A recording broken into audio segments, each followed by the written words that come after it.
Hello viewers, ఇప్పుడు Google మ్యాప్స్లో సరికొత్త ఫీచర్ని లాంచ్ చేశారు, డౌన్లోడ్ ఆఫ్లైన్ మ్యాప్ ఫీచర్.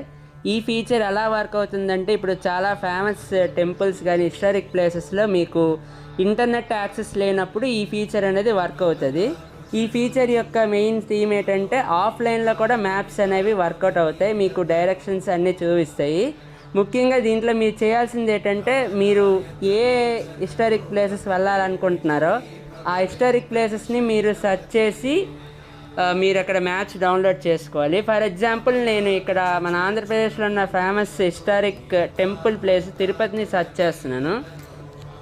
మీరు ఇక్కడ తిరుపతిని సెర్చ్ చేయగానే మీకు ఇక్కడ డైరెక్షన్స్, సేవ్ ఆప్షను, అలాగే ఇక్కడ మీకు మోర్ అనే ఆప్షన్ ఉంది కదా, ఈ మోర్ ఆప్షన్లో మీకు డౌన్లోడ్ ఆఫ్లైన్ మ్యాప్ అనే ఆప్షన్ మీకు అవైలబుల్గా ఉంటుంది. కొందరు iOS డివైజెస్లో మీకు ఇక్కడ ఈ సేవ్ పక్కనే డౌన్లోడ్ ఆఫ్లైన్ ఆప్షన్ ఫీచర్ని చూపిస్తుంది. ఈ ఆండ్రాయిడ్ వెర్షన్కి వచ్చేసరికి మీకు మోర్లో చూపిస్తుంది అనమాట.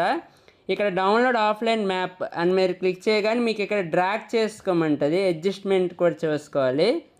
ఇక్కడ మ్యాప్ చూడండి, మ్యాప్ యొక్క సైజు అప్ టు 35 MB వరకే అవుతుంది.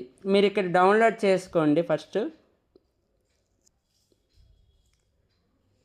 మ్యాప్ అనేది డౌన్లోడ్ అవుతుంది. మ్యాప్స్ అనేవి డౌన్లోడ్ అయిన తర్వాత మీకు ఇక్కడ ఆఫ్లైన్ మ్యాప్స్ ఎన్ని డౌన్లోడ్ అయ్యాయి కూడా చూపిస్తుంది. ఈ మ్యాప్ అనేది మీకు వితిన్ 1 year వరకు మీకు స్టోర్ ఉంటుంది అన్నమాట. ఈ ఆఫ్లైన్లో డౌన్లోడ్ అయిపోయిన తర్వాత ఒకసారి మీ మొబైల్లో వైఫై కానీ ఇంటర్నెట్ సర్వీసెస్ ఏవైనా ఆన్లో ఉంటే ఆఫ్ చేసి ఒకసారి ఈ ఫీచర్ని చెక్ చేయండి. ఓకే, ఇప్పుడు మనం మ్యాప్స్ డౌన్లోడ్ చేసుకున్న తర్వాత మీ మొబైల్లో ఇంటర్నెట్ని ఆఫ్ చేయండి. నేను ఇక్కడ ఆఫ్ చేశాను. ఆఫ్ చేసిన తర్వాత మీకు ఇక్కడ గూగుల్ ప్రొఫైల్ మీద క్లిక్ చేస్తే మీకు ఇక్కడ ఆఫ్లైన్ మ్యాప్స్ అనేది ఫీచర్ అవైలబుల్గా ఉంటుంది. ఈ ఆఫ్లైన్ మీద క్లిక్ చేస్తే నేను ఆల్రెడీ ఇక్కడ డౌన్లోడ్ చేసిన మ్యాప్ ఉంది కదా, ఆ మ్యాప్ మీద మనం క్లిక్ చేయగానే ఇక్కడ మీ సరౌండింగ్స్ మీద క్లిక్ చేస్తే మీకు ఇక్కడ మ్యాప్ అనేది అప్డేట్ అవుతుంది. ఫర్ ఎగ్జాంపుల్, ఇక్కడ తిరుపతి మనం క్లిక్ చేసాం కదా, ఇందులో వచ్చేసి మనం తిరుపతి క్లిక్ చేస్తే ఇక్కడ మన తిరుపతి ఇంటర్నేషనల్ ఎయిర్పోర్ట్ అని ఉంది కదా, ఇప్పుడు మనం దీని మీద క్లిక్ చేయగానే మీకు ఇక్కడ ఆఫ్లైన్ లిమిటెడ్ ఇన్ఫర్మేషన్ అని వస్తుంది.